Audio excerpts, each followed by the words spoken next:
start of my weekend, so I thought I would enjoy a lovely cup of green tea. It's tea time. I love trying new green teas, even though I have a well-defined favourite. And today I'm going to be brewing Sencha Chiran, which is by Lupicia, and it's from the region of Kagoshima in Japan. So it says it's a smooth green tea with a sweet aroma similar to sweet potatoes. That's pretty cool. And water temperature is 75 to 80 degrees. Brewing time 45 seconds to 1 minute, which is around what most green teas are. So you might know that my favourite type of green tea is a nutty, like a really nutty type of green tea. So we're going to find out how this compares. Although I do try not to compare. I washed out my tin that I was using for omae-sama and popped in Sencha Chiran. Sencha simply means Japanese style green tea.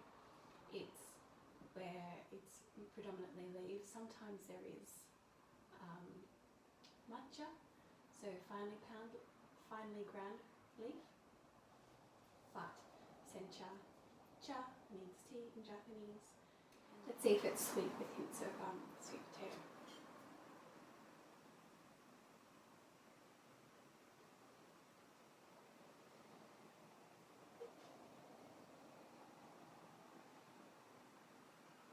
Wow, okay.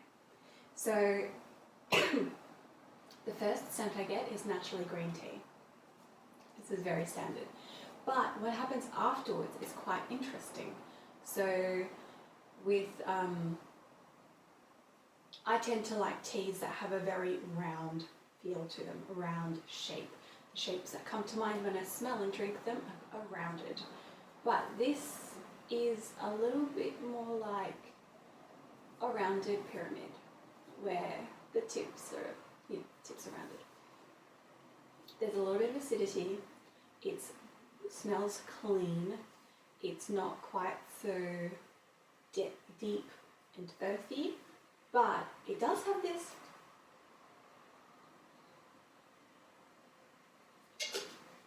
there's a flavour I'm going to describe to you that you might not know, but it's when in a tea ceremony you drink your matcha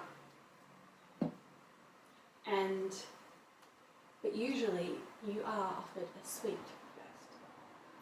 So when you are sipping your first matcha, in your mouth already is flavours of Japanese style sweets. Usually it's some sort of red bean paste, sweet, maybe it could be like a jelly, there's a whole variety of things. But there is a beany taste to it, and sometimes those sweets are made with sweet potato, especially in autumn. So I can see where the sweet potato comes in, which is really cool. I wasn't expecting to get that. But if you know what I'm talking about the whole tea ceremony, sweets already lined in your mouth and you have your first sip and it makes the matcha like zing and sing and shine in your mouth. Well, you already have this sweet, mellow, nutty, earthy bean or sweet potato based sweet hanging around. So I'm very excited to do this. Okay, let's brew it. Just got 10 more seconds to brew, and I just want to remind you with lots of love that if you are brewing with a kettle that you set when it goes to 100 degrees and then it finishes, to wait. Wait before you pour, because with green tea it does release a lot of bitterness, and water temperature is actually quite important. And you don't necessarily need one of those fancy kettles that you can like adjust the temperature, although they are very cool. You can just wait 30 seconds. Sometimes at work I will put the kettle on and go to the toilet and then come back and usually just by tapping the side of the kettle I can tell if it's just sort of boiled or if it's been sitting there for about 30-40 seconds. And then I also look for steam. I don't know, it's just an intuitive thing. I feel like I got to know the Japanese hot tea sort of urns, which are set for 75-80 degrees. They do steam. It's not a lot of steam, but it's enough. And I feel like I can identify that. And so I just apply that to a kettle. The barista temperature little things that you can pop into things, they're not that expensive, just to get you going. And then also with the amount of tea leaves that you put into your teapot, with green teas, they do change. And 5 grams with one tea can look very different with another tea. So even if you don't want to weigh every time, I would highly recommend, and I invite you to weigh the first few times so you can learn how to eyeball it from that point forward. Okay, it's ready.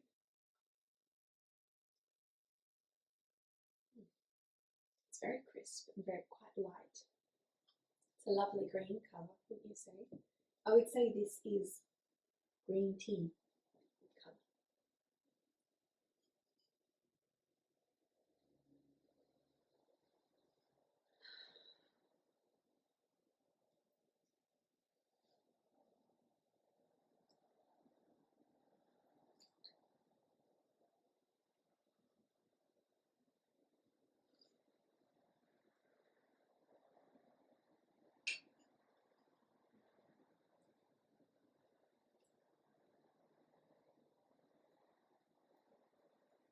Just gonna let that cool.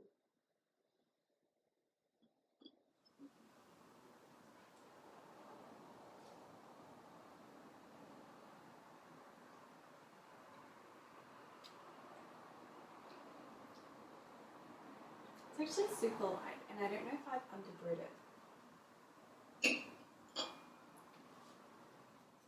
I'm getting some of the, I'm just swirling my teapot with the tea leaves and half a pot full, and I can get smells. I can smell the sweet potato. Okay, so in autumn there is a really popular snack. There's a couple really popular ways to eat sweet potato in Japan, and one of them is yakimo, which is like where it's partially dried sweet potato, and it almost becomes like, you know, those fruit roll-ups where you dry out fruit and then it's really thin. It's sort of like that. Textures, because they're thicker, if you took that concept and did it with sweet potato, I think they just slice them and then sun dry them. It's really flavourful, quite sweet, and quite nice. Or they just wrap them up in aluminium foil and put them on a barbecue, and you just eat them hot and you peel off the skin and eat them. It's very popular as well.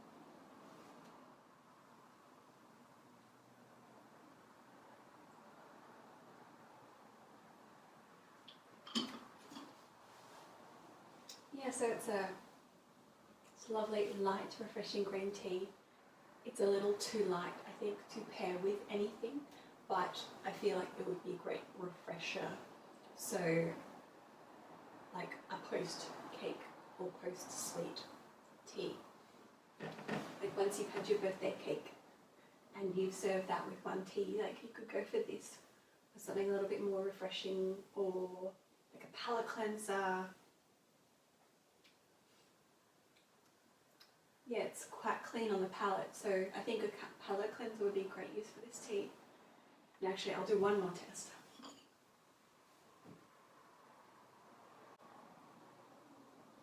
It's not too hot. Hold it in your mouth for a few seconds, and then breathe in and out to oxygenate the flavours.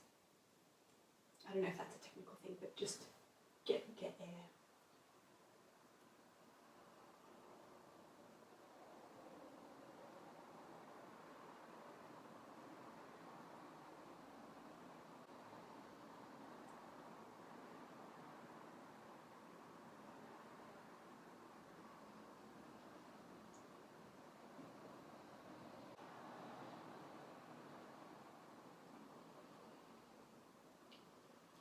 When you hold tea in your mouth and you move it around, it almost feels like it's being brewed stronger. And so the flavours come out more. And I love this. I love this little test that you can do. There wasn't much with the aromats where often, like, once you've held a tea in your mouth for a few seconds and then you open your mouth and you let the air come in, flavours change, because oxygen does that to everything that's perishable. Flavours change, and often the aromats come through. It might not be the most delicious and the most exciting tea, but it does have a place, because tea is also meant to refresh and rejuvenate, and this tea does that. It doesn't excite, but it rejuvenates. Enjoy.